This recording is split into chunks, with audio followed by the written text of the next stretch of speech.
देखिए बच्चों, पिछले टॉपिक में हमने फोटो इलेक्ट्रिक इफेक्ट के जो प्रैक्टिकल ऑब्जर्वेशन थे उनसे संबंधित आपसे डिटेल चर्चा की थी कि प्रैक्टिकली हमें क्या क्या उसमें ऑब्जर्वेशन मिल रहा है। और थ्योरी हमारे पास जो तरंग सिद्धांत है या चिरसम्मत सिद्धांत है या आपतित प्रकाश को विद्युत चुंबकीय तरंग माने तरंगाग के रूप में ऊर्जा का यदि उसके अंदर संचरण सम्मित रूप से है तो किस प्रकार से तीव्रता बढ़ाने से हमें इलेक्ट्रॉनों का उत्सर्जन होना चाहिए। और केवल इलेक्ट्रॉनों का उत्सर्जन ही नहीं होना चाहिए, तीव्रता बढ़ाने से उत्सर्जित इलेक्ट्रॉनों की काइनेटिक एनर्जी में भी वृद्धि होनी चाहिए। ये हमारे पास क्लासिकल में, लेकिन प्रैक्टिकली से जस्ट अपोजिट हमें प्राप्त होगा कि यदि निश्चित आवृत्ति नहीं है तो हम चाहे कितनी तीव्रता बढ़ा दें, इलेक्ट्रॉन का उत्सर्जन नहीं होता है, उत्सर्जन नहीं होता है तो काइनेटिक एनर्जी में वृद्धि की तो बात ही क्या होगी। दूसरी आगे चलते हैं कि एक आपतित प्रकाश की केवल तीव्रता बढ़ाने का आवश्यक नहीं कि फोटो इलेक्ट्रॉन उत्सर्जित हो।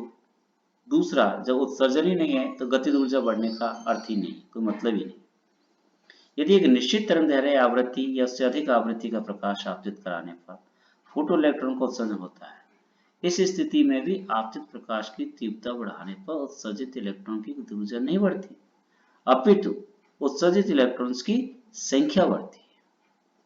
यदि एक निश्चित आवृत्ति का प्रकाश हम या उससे अधिक आवृत्ति का, खासकर परावैंगनी रेंज में हम जब बात करते हैं, का आपतित करा दें और यदि फिर तीव्रता बढ़ाएं तब भी हम देखते हैं कि उत्सर्जित इलेक्ट्रॉन की गतिज ऊर्जा नहीं बढ़ती, बल्कि क्या होती है, उत्सर्जित इलेक्ट्रॉन्स की संख्या बढ़ती है।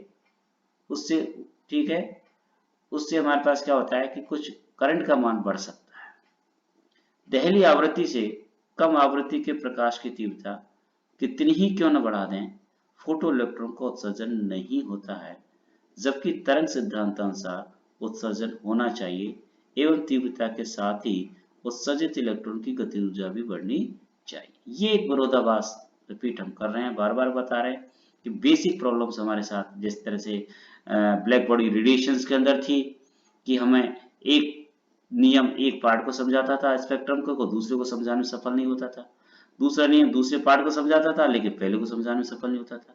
एक कंप्लीट कोई नियम नहीं था जो पूरे स्पेक्ट्रम को एक साथ समझा दे। वही समस्या यहीं आ रही है कि बार बार तीव्रता और फ्रीक्वेंसी, ये एक तरह से ऊर्जा आगे चल के देखेंगे, क्योंकि ये फ्रीक्वेंसी जिससे हम बात कर रहे हैं प्रैक्टिकली उसको ऊर्जा से लिंक करेंगे प्लैंक हाइपोथेसिस के बाद, प्लैंक की थ्योरी के बाद। क्योंकि प्लैंक जब तक थ्योरी नहीं थी तब तक उसको हम ऊर्जा के साथ एसोसिएट अभी नहीं कर रहे, केवल हम आवृत्ति के रूप में इसको बात करना चाह रहे हैं। ठीक है, तो अब यहाँ पर दूसरी जो हमारे पास समस्या है कि तरंग सिद्धांतानुसार तरंग ऊर्जा संपूर्ण तरंगग्राम में वितरित है, अतः इलेक्ट्रॉन को इसका कुछ अंश ही प्राप्त होता है। ये समय पश्चिता का जो हमने ऑब्जर्वेशन देखा था कि जैसे ही प्रकाश आपतित होता है तुरंत एक निश्चित आवृत्ति उससे अधिक आवृत्ति का प्रकाश आपतित होता है तो तुरंत इलेक्ट्रॉन का उत्सर्जन हो जाता है, कोई समय पश्चिता नहीं है। लेकिन यहाँ तरंग सिद्धांत यहाँ पर उल्टा हमारे पास है कि यहाँ एक समनिश्चित तरंग पश्चिता होनी चाहिए। क्यों? क्योंकि तरंग सिद्धांतानुसार तरंग ऊर्जा संपूर्ण तरंगाग्र में समरूप से वितरित है, और जैसे ये तरंग किसी इलेक्ट्रॉन के पास पहुंचती है, तरंगाग्र पहुंचता है, तो इलेक्ट्रॉन को इसका कुछ अंश ही प्राप्त होता है। क्योंकि तरंगाग्र का एरिया बड़ा है, वो पूरी ऊर्जा एक बड़े एरिया में फैलेगी, इलेक्ट्रॉन को उसमें से कुछ अंश ही प्राप्त होगा बाकी। ठीक है, इसलिए निम्न तीव्रता पर प्रकाश तरंग से पर्याप्त ऊर्जा ग्रहण कर उत्सर्जित होने में इलेक्ट्रॉन को कुछ समय लगना चाहिए। अगला तरंग आ गया, उससे कुछ ऊर्जा प्राप्त करेगा, फिर उससे अगला आएगा, और जब तक उसको बाहर निकलने के योग के लिए आवश्यक ऊर्जा प्राप्त नहीं हो जाएगी तब तक वो बाहर नहीं निकल सकता। और एक बार में इतनी ऊर्जा उसको मिलती नहीं है, क्योंकि तरंगाग्र में से कुछ अंश ही मिलता है। एक तरंगाग्र की जो भी टोटल ऊर्जा होती है उसका पूरा हिस्सा इलेक्ट्रॉन को प्राप्त नहीं होना चाहिए तरंग स्वरूप में, यदि मानते हैं तो कुछ अंश मिलेगा, इसलिए उसको कुछ समय लगेगा एक निश्चित ऊर्जा प्राप्त करने में जिससे कि वो बाहर आ सके धातु सतह से। इसका अर्थ हुआ कि यदि कम तीव्रता का प्रकाश हम आपतित करा रहे हैं तो उत्सर्जित प्रकाश फोटो इलेक्ट्रॉन में और उस आपतित प्रकाश के बीच में समय पश्चिता होनी चाहिए। दूसरे शब्दों में निम्न तीव्रता पर प्रकाश तरंग से पर्याप्त ऊर्जा ग्रहण कर उत्सर्जित होने में इलेक्ट्रॉन को कुछ समय लगना चाहिए, जबकि प्रायोगिक तथ्यानुसार कोई समय पछता नहीं है।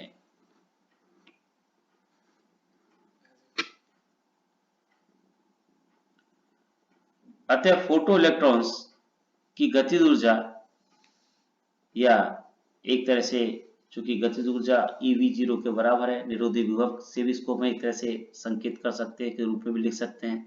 इसलिए दूसरे शब्दों में हम ब्रैकेट में इसको कई बार निरोधी विभव से लिंक कर देते हैं, क्योंकि गतिज ऊर्जा निरोधी विभव एक दूसरे के साथ में ही। अतः फोटो इलेक्ट्रॉन की गतिज ऊर्जा का प्रकाश तीव्रता पर निर्भर नहीं होना, नंबर 1 बात। दहली आवृत्ति की आवश्यकता होना, नंबर 2 बात। और समय पश्चता का अभाव होना। ये 3 जो ऐसी बातें हैं, तथ्य हैं, बेसिक तथ्य हैं, इनको चिरसंबद्ध सिद्धांत से नहीं समझाया जा सकता है, या नहीं सब समझाया जा सकता। तो 3 बिंदु उसके अंदर खासकर हैं कि निम्न तीव्रता पर, ठीक है, प्रकाश तीव्रता पर इलेक्ट्रॉन का उत्सर्जन नहीं होना, दहली आवृत्ति की आवश्यकता होना, और किसी प्रकार की समय पश्चता का नहीं होना। जबकि तरंग सिद्धांतानुसार ये तीनों चीजों अपोजिट हैं। वहां निम्न प्रकाश तीव्रता पर भी इलेक्ट्रॉन का उत्सर्जन एक निश्चित हद हो जाना चाहिए था तीव्रता बढ़ाने पर, ठीक है। दूसरा, उत्सर्जित इलेक्ट्रॉन्स में और आपतित प्रकाश के बीच में कुछ समय लगना चाहिए, समय पश्चता होनी चाहिए, क्योंकि एक बार में पूरे तरंगा की ऊर्जा इलेक्ट्रॉन को प्राप्त नहीं होती है, कुछ अंश ही प्राप्त होता है। इसलिए इलेक्ट्रॉन को बाहर निकलने के लिए ऊर्जा प्राप्त होने में कुछ समय लगना चाहिए था। इसका मतलब आपतित प्रकाश में और इलेक्ट्रॉन के उत्सर्जन के बीच में समय पश्चता होनी चाहिए। जबकि प्रायोगिक तौर पर हमने देखा है कि जैसे प्रकाश आपतित होता है तुरंत इलेक्ट्रॉन का उत्सर्जन होता है, बशर्ते आपतित प्रकाश एक निश्चित आवृत्ति या उससे अधिक आवृत्ति का है। शर्त बार बार वही आ रही। इस प्रकार से क्लासिकल मैकेनिक्स इस प्रकाश विद्युत प्रभाव की व्याख्या करने में फेल रही, एक तरह से उस प्रकाश विद्युत प्रभाव को समझाने में असफल है। दूसरी ओर से अब देखिए, प्लांक्स हाइपोथेसिस के बाद प्लांक्स विकिरण लॉ, और प्लांक्स विकिरण लॉ के बाद आइंस्टीन ने किस प्रकार प्लांक्स नियम में ही थोड़ा सा संशोधन करके और इस समस्या का समाधान किया। सरप्राइजिंग छात्रों ये है कि जैसा आपने सुना है, आइंस्टीन जैसे ग्रेट साइंटिस्ट के लिए अपने जीवन में 2 बार नोबेल प्राइज मिला। एक उनका रिलेटिविटी का सिद्धांत जो बहुत व्यापक है, बहुत बड़ा है, लेकिन उनको पहला नोबेल प्राइज इसी प्रकाश विद्युत प्रभाव की व्याख्या करने पर मिला। जबकि बहुत छोटा सा सिंपल सा उन्होंने एक परिवर्तन किया, लेकिन उस परिवर्तन के कारण से उस एक छोटा परिवर्तन इतना बड़ा सफल साबित हुआ कि उनको नोबेल प्राइज एक तरह से दिला गया। अब कितना सा होता है, वैज्ञानिक उस छोटी सी जड़ को समझ जाएं तो यही छात्रों धीरे धीरे करके एक साइंटिफिक एटीट्यूड यदि आदमी की डेवलप हो जाए, किसी की थ्योरी में जड़ों में चले जाए, उसकी एक तरह से कंसेप्ट की तरफ, अवधारणा की तरफ यदि हम पहुंच जाएं, तो जो प्रॉब्लम्स आज की तारीख में हमारे पास आ रही है किसी समस्या की, उसको यदि हम रेक्टिफाई कर दें, दूर कर दें, उसके अंदर कोई बेसिक फंडामेंटल परिवर्तन कर दें, तो वो आगे चल के एक बहुत बड़े पुरस्कार का हकदार बन जाता है। तो इसी प्रकार वैज्ञानिक आइंस्टीन ने, ठीक है, प्लांक्स का जो एक तरह से क्वांटम सिद्धांत था उसमें थोड़ा सा मॉडिफिकेशन किया, या बेसिक रूप से आपको ध्यान दिलाऊंगा, आगे चल के चर्चा करेंगे कि किन 2 बिंदुओं पर अंतर प्राप्त हुआ। प्लांक्स ने विकिरण नियम दिया, लेकिन प्लांक्स का विकिरण नियम भी प्रकाश विद्युत प्रभाव को समझाने में सफल नहीं हो पाया। उन्होंने ये तो बताया कि किस प्रकार से प्रकाश का उत्सर्जन फोटॉन्स के रूप में है, क्वांटाइज के रूप में है, एक निश्चित ऊर्जा के पैकेट के इंटीग्रल मल्टीपल्स के रूप में है। लेकिन प्लांक्स ने आगे चल के ये नहीं बताया कि उनका एक तरह से संचरण किस प्रकार से। संचरण उन्होंने तरंग सिद्धांत के अनुसार ही एक तरह से माना, ये भी चर्चा करेंगे। आइंस्टीन ने प्लांक क्वांटम सिद्धांत का उपयोग कर 1905 में प्रकाश विद्युत प्रभाव को समझाने में सफलता प्राप्त की, और उन्हें इस पर, ठीक है, 1921 में जाकर, देखिए 5 में उन्होंने एक्सप्लेनेशन दे दिया, लेकिन वैज्ञानिकों ने उसको एक तरह से परखा, समझा, और एक तरह से बहुत कैसे ये पैरामीटर्स के दायरे से देखा और उसकी इंपॉर्टेंस को समझा, और 1921 में जाकर उनको ये इस पर प्राइज मिला, नोबेल प्राइज। देखिए पहला पॉइंट बहुत इंपॉर्टेंट है, ध्यान दें। प्लांक का मानना था कि कोटर या ब्लैक बॉडी, चूंकि प्लांक का सिद्धांत ब्लैक बॉडी से स्टार्ट हुआ था, इसको यहाँ कोटर कह सकते हैं, ब्लैक बॉडी कह सकते हैं, के अंदर विद्युत दोलित्रों से विद्युत चुंबकीय तरंगों को ऊर्जा h न्यू के अलग अलग ऊर्जा पैकेट्स के रूप में मिलती है, ठीक है। एवं आकाश में तरंग ऊर्जा का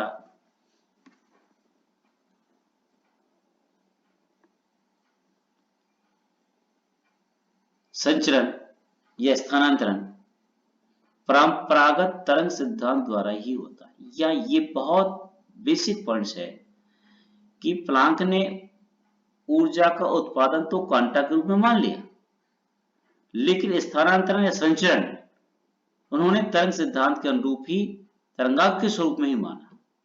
लेकिन आइंस्टीन ने यहां एक परिवर्तन किया, ठीक है, कि ऊर्जा का आदान प्रदान ही क्वांटा के रूप में नहीं होता, बल्कि आकाश में ऊर्जा का स्थानांतरण संचरण भी ऊर्जा पैकेट्स के रूप में ही होता है, न कि तरंगांक के रूप में। ये बेसिक एक शब्द का अंतर यहां पर होगा, जो कि इससे पहले प्रकाश के बारे में, द्वैत सिद्धांत के बारे में आपने डिटेल पढ़ ही रखा है। लंबे समय से इस पर झगड़ा चल रहा है या चल रहा था, लेकिन कुछ घटनाएं ऐसी थी जो केवल तरंग सिद्धांत से समझाई जा सकती थी, कुछ ऐसी थी जो कण सिद्धांत के नाम से हम जानते थे, जो केवल कण सिद्धांत के रूप से ही समझाई जा सकती थी। तो ये प्रकाश का एक ऐसा रहस्य था कि ये क्या है, तरंग है या कण है। कुछ तरंगों के द्वारा हो रहा है, कुछ कण के द्वारा हो रहा है। लेकिन आइंस्टीन ने उस समस्या का एक तरह से दूसरे रूप में समाधान किया है कि केवल ऊर्जा के स्वरूप में ही नहीं होता, बल्कि वो क्वांटा के रूप में ही, या ऊर्जा के छोटे छोटे जो पैकेट्स हैं जिनको क्वांटा कहते हैं, आगे चल के इनका नाम हमने फोटोन नाम दिया है, के रूप में ही ऊर्जा का क्या होता है, संचरण होता है या स्थानांतरण होता है, न कि तरंगांकों के रूप में। विकिरण ऊर्जा के प्रत्येक ऊर्जा पैकेट्स की ऊर्जा E equal to NH nu होती है, जहां N इक्वल टू 1 to 3 या integral multiple, H Planck constant है, न्यू विकिरण की आवृत्ति है। इन ऊर्जा पैकेट्स को या क्वांटास को हमने बाद में क्या नाम दिया है, फोटोन नाम दिया है। एक निश्चित तीव्रता के प्रकाश की ऊर्जा आवृत्ति पर निर्भर करती है। अब यह ऊर्जा शब्द हमने काम में लिया है। इससे पहले या विद्युत प्रकाश, फोटो इलेक्ट्रिक इफेक्ट या क्या बोलते हैं, प्रकाश विद्युत प्रभाव हिंदी में, उसमें कहीं भी हम ऊर्जा शब्द को उस समय यूज नहीं कर रहे थे, बल्कि आवृत्ति शब्द को यूज कर रहे थे।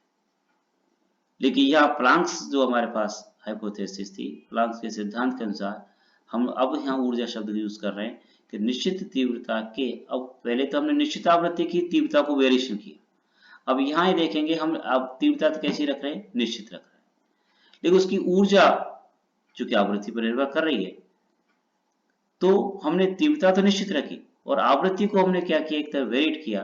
तो हमने देखा कि एक निश्चित आवृत्ति, उससे अधिक आवृत्ति से के प्रकाश को आपतित कराने पर हमें फोटोन इलेक्ट्रॉन की उत्सर्जन, एक तरह से उत्सर्जित इलेक्ट्रॉन आसानी से प्राप्त हो रहे हैं, या इलेक्ट्रॉन को आसानी से प्राप्त हो रहा है।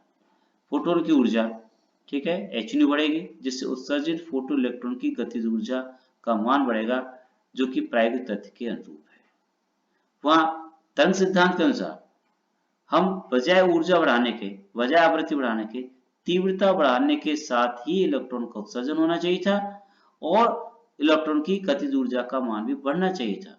लेकिन यहां पर अब उल्टा है कि हम तीव्रता नहीं बढ़ाएंगे, ये देख रहे हैं कि इस क्वांटा सिद्धांत के अनुसार जब क्वांटा की ऊर्जा, ठीक है, आवृत्ति के समानुपाती है, तो आवृत्ति बढ़ने पर, तीव्रता निश्चित रखने पर हम देख रहे हैं कि आसानी से इलेक्ट्रॉन्स का उत्सर्जन भी हो रहा है, और उत्सर्जन ही नहीं हो रहा, यदि उच्च आवृत्ति का यदि फोटोन आपतित है तो उत्सर्जित इलेक्ट्रॉन की गतिज ऊर्जा भी उच्च अधिक है। तो इस प्रकार से यदि निश्चित तीव्रता पर आपतित प्रकाश की ऊर्जा में परिवर्तन करें, बढ़ाएं, तो आसानी से इलेक्ट्रॉन्स का उत्सर्जन भी हो रहा है और उनकी गतिज ऊर्जा भी प्राप्त बढ़ रही है। आइंस्टीन ने यह भी माना अगले बिंदु के रूप में कि प्रकाश विद्युत प्रक्रिया में फोटो कैथोड में स्थित एक इलेक्ट्रॉन एक फोटोन का पूर्ण अवशोषण करता है। मैंने इसको अंडरलाइन भी किया। वहां तरंग सिद्धांत में क्या था कि आपतित तरंगाग्र का कुछ अंश ही इलेक्ट्रॉन क्या करता है, अवशोषण करता है, या उस तरंगाग्र में ऊर्जा का कुछ अंश ही इलेक्ट्रॉन को मिलेगा। लेकिन यहां पर क्या कह रहे हैं कि एक इलेक्ट्रॉन एक फोटोन का पूर्ण रूप से अवशोषण करता है।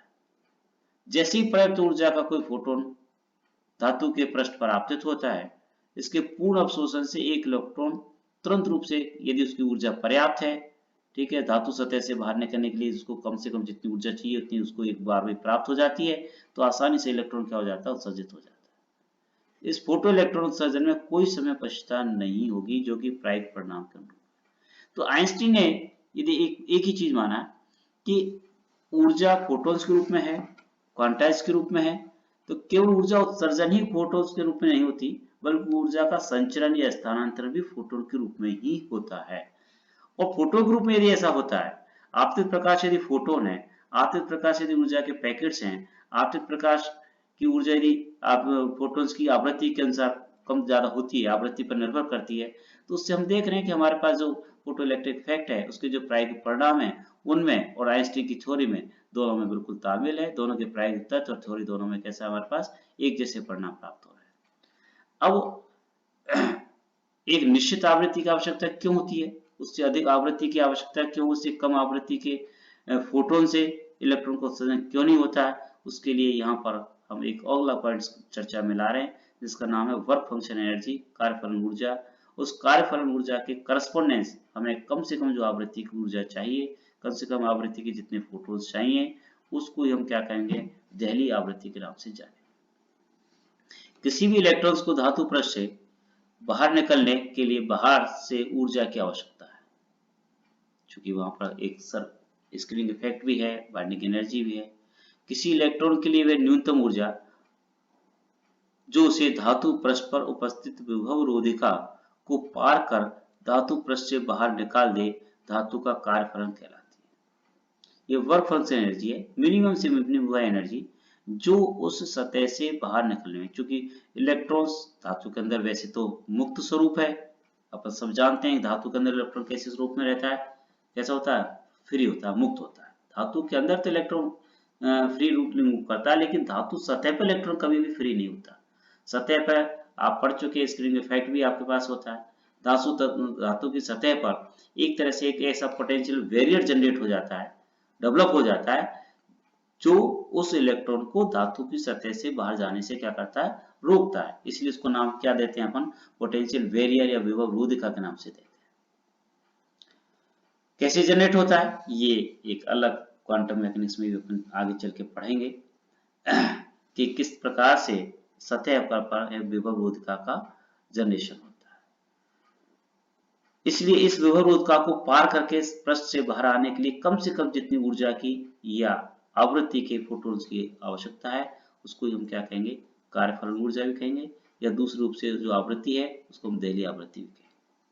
चूंकि प्रकाश विद्युत प्रभाव में एक फोटोन के अवशोषण से एक इलेक्ट्रॉन का उत्सर्जन होता है, अतः यदि आपतित फोटोन या प्रकाश की ऊर्जा धातु के कार्यफलन से कम हो, तो आपतित प्रकाश की तीव्रता कितनी ही क्यों न बढ़ा लें, फोटो इलेक्ट्रॉन का उत्सर्जन नहीं होगा। क्यों कि एक फोटोन तुरंत रूप से एक इलेक्ट्रॉन द्वारा अवशोषित कर लिया जाता है। और इसके बाद इलेक्ट्रॉन ऐसा नहीं है कि साहब, आप ये भी एक प्रश्न आता है, कई बार बच्चे पूछ भी लेते हैं, हम भी कई बार क्यूरियोसिटी होती है कि ठीक है, एक इलेक्ट्रॉन को एक बार में एक फोटोन से उतनी ऊर्जा नहीं मिली जो उसको आवश्यक है, तो क्या दूसरे फोटोन के साथ वही इलेक्ट्रॉन दोबारा रिएक्शन नहीं कर सकता है क्या, या इंटरेक्शन नहीं कर सकता है क्या, या दूसरे फोटोन से उसको इतनी एनर्जी और मिल जाए, तब तो आसानी से इलेक्ट्रॉन का उत्सर्जन संभव होना चाहिए। लेकिन नहीं आप जानते हैं कि धातु के अंदर इलेक्ट्रॉन्स फ्री स्टेट में है, मुक्त अवस्था में। जैसे किसी फोटोन का अवशोषण करके उसको कुछ एनर्जी मिलेगी, तो उसकी काइनेटिक एनर्जी के फलस्वरूप वो धातु के अंदर उस स्थान से डिस्टर्ब होकर के दूसरे स्थान पर चला जाएगा।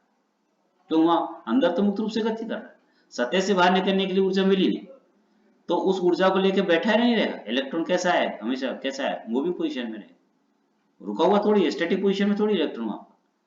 तो ऐसा इंतजार करेगा कि सब एक एनर्जी कम मिली है, थोड़ी और आ जाए, थोड़ी और आ जाए, थोड़ी और आ जाए, और फिर इसका मतलब तो तरंग सिद्धांत के अनुसार इलेक्ट्रॉन को कुछ समय पश्चात क्या होना चाहिए, उत्सर्जन होना चाहिए, समय पश्चात होना चाहिए, जो कि प्रायोगिक परिणाम के कैसे अपोजिट है, विरोधाभासी। तो यहाँ ये आइंस्टीन महोदय ने ये बात बताई कि एक समय पर एक फोटोन का पूर्ण रूप से एक इलेक्ट्रॉन द्वारा क्या होता है, अवशोषण होता है। इसलिए यदि आपतित फोटोन की ऊर्जा इतनी पर्याप्त है कि इलेक्ट्रॉन द्वारा अवशोषित होने पर वो वर्क फलन के बराबर हो जाए या सतह से बाहर निकलने में सक्षम हो जाए तो इलेक्ट्रॉन का उत्सर्जन हो जाएगा।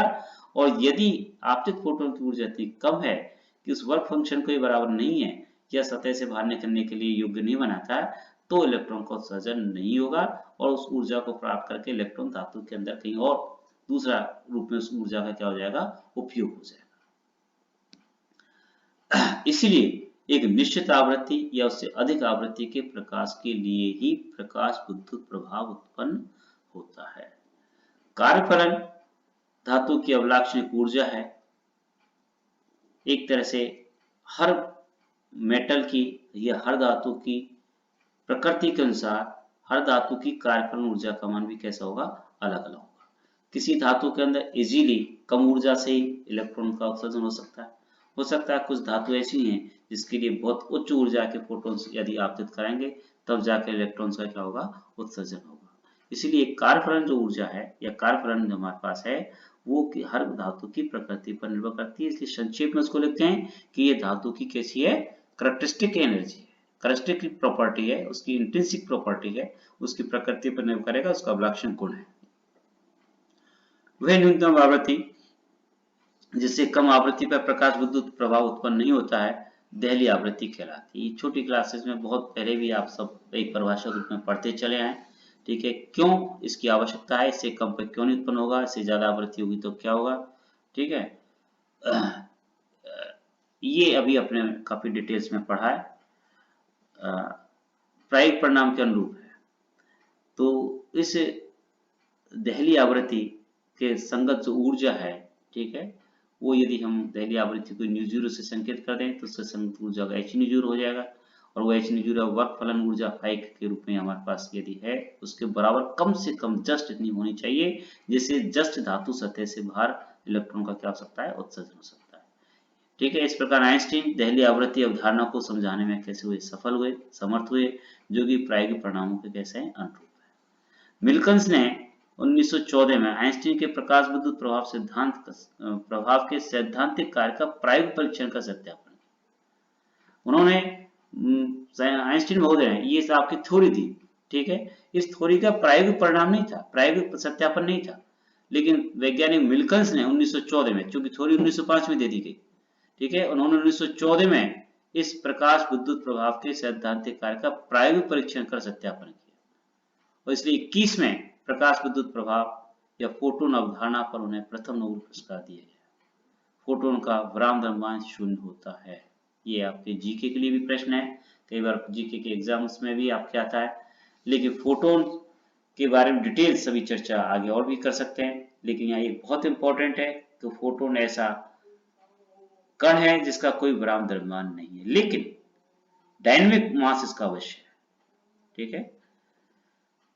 आइंस्टीन्स की वह एक समीकरण जिसके ऊपर उनको नोबेल प्राइज मिला, ऊर्जा संरक्षण सिद्धांत के आधार पर उन्होंने किस प्रकार से इस प्रकाश विद्युत प्रभाव को समझाने के लिए एक समीकरण दी, इसलिए उसको प्रकाश विद्युत समीकरण के नाम से ही जानते हैं। यदि दहली आवृत्ति से अधिक आवृत्ति या ऊर्जा के फोटॉन्स प्रकाश धातु पृष्ठ पर आपतित होते हैं तो प्रति फोटोन एक इलेक्ट्रॉन उत्सर्जित होता है, तो h ऊर्जा में से h0 बराबर फाई अंश कार्यफलन के रूप में प्रयुक्त हो जाती है। शेष ऊर्जा h-h0 उत्सर्जित इलेक्ट्रॉन को गतिज ऊर्जा के रूप में प्राप्त होती है। अतः ऊर्जा संरक्षण नियमानुसार h, ठीक है, minus h0 equal to half m v maximum square. यहाँ v मैक्सिमम हमने अधिक से अधिक उसको ऊर्जा के अनुरूप जो गतिज ऊर्जा मिल सकती है उसके बराबर चाहिए।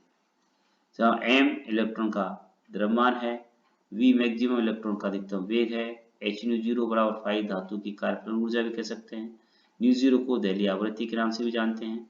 अतः उक्त समीकरण आइंस्टीन के प्रकाश विद्युत समीकरण कहलाते हैं। समीकरण नंबर 1 ब्लॉक में जो मैंने दर्शाई है, ये एक छोटी सी समीकरण, देखिए छोटी सी समीकरण पर ऊर्जा संरक्षण सिद्धांत के रूप में उन्होंने इसी पर उनको नोबेल प्राइज मिला है। कितनी इंपॉर्टेंस बात है। दूसरी ओर से अब हम पिछले हमने प्रायोगिक परिणाम जो देखे थे कि किस प्रकार से अलग अलग धातु पर की तीव्रताएं का स्लोप एक जैसा होता है, धातु की प्रकृति पर स्लोप निर्भर नहीं करता। हमने जो समीकरण उस समय लिखी थी कि हम इस जो ग्राफ है, इस ग्राफ को किस तरह से गणितीय रूप में एक्सप्रेस कर सकते हैं, वो यहाँ पर हम देख रहे हैं कि थ्योरी के अनुसार वो कैसे प्राप्त होना चाहिए। देखिए यहाँ पर प्रकाश विद्युत समीकरण से हम जानते हैं कि दूसरी ओर से ई के मैक्सिमम, अधिकतम जो गतिज ऊर्जा half M V maximum square है, वो ई वी जीरो, ठीक है। वी जीरो जहाँ क्या चीज है, वह विरोधी विभव, ठीक है, जिसके कारण से उसकी काइनेटिक एनर्जी को या उस काइनेटिक एनर्जी के बराबर पोटेंशियल एनर्जी से उसको काउंटर बैलेंस करने के लिए मिनिमम से मिनिमम जितना हमें पोटेंशियल की आवश्यकता है, वो पोटेंशियल या विभव क्या कहलाता है, यहाँ पर निरोधी विभव कहलाता है।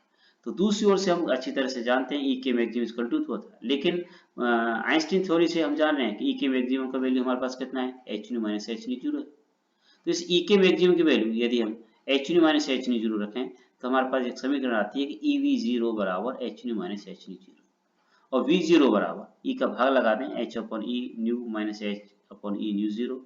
तो ये वही समीकरण है y equal to m x plus c के रूप में, या v zero equal to a new plus B के रूप में मैंने पहले जो वहां पर लिखी है उसके रूप में कह दें, y equal to m x plus c के रूप में कह दें, या यहाँ पर ये वी जीरो बराबर h upon e nu minus h upon e nu zero के रूप में लिखा हुआ है। तो इस समीकरण की हम तुलना करें तो इसमें जो हमारे पास ढाल है वो एच अपॉन ई है। एच प्लांक कांस्टेंट है, ई इलेक्ट्रॉन का चार्ज है जो कि धातु की प्रकृति पर निर्भर नहीं करता। इसलिए चाहे एक धातु लें, दूसरी लें, तीसरी लें, किसी प्रकार की धातु लें, सबके लिए ढाल किसके बराबर आएगा, एच अपन ई के लिए आएगा। धातु की प्रकृति से कैसा है, इंडिपेंडेंट है, जो कि पहले भी अपने प्रैक्टिकली तौर पर देखा था। तो वही चीज यहाँ पर थ्योरी, आइंस्टीन की थ्योरी को यदि हम काम में लेते हैं, H nu minus H nu equal to half C M V X square या ई के मैक्सिमम के रूप में इसको ट्रीट करते हैं, मानते हैं, तो वो जो हमारे पास जो ग्राफ प्राप्त हुए थे, प्रैक्टिकली जो ग्राफ प्राप्त हो रहे थे, वो यहाँ पर एक तरह से थ्योरेटिकल रूप से क्या हो रहे हैं, वेरीफाई हो पा रहे हैं। ठीक है, ये आइंस्टीन का दूसरा स्वरूप है, जिसे वी जीरो न्यू के साथ ग्राफ सरल रेखा प्राप्त होता है। ढाल एच अपॉन ई सभी धातुओं के लिए एक जैसा है, लेकिन दूसरा जो minus h upon E zero है, ठीक है, वो हमारे लिए धातु के कैसा होगा, चूंकि न्यू जीरो जो दहली आवृत्ति है वो धातु की प्रकृति पर निर्भर करती है, इसलिए यह जो सी कह दें या वी जीरो इक्वल टू, वहां पर मैंने ए न्यू प्लस बी के रूप में शब्द कहा था, उस बी को कहते हैं कट ऑफ जस्ट, वो कहते हैं वाई एक्सिस पर, चाहे यहाँ सी कह दें, ये न्यू जीरो पर डिपेंड करेगा, चूंकि न्यू जीरो धातु की प्रकृति पर निर्भर करती है। इसका मतलब इस कट ऑफ का जो मान है, ये अंतखंड जिसको ऊपर कई बार कहते हैं, इसका मान धातु की प्रकृति पर निर्भर करेगा। अलग अलग धातुओं के लिए इस अंतखंड का मान कैसा होगा, अलग अलग।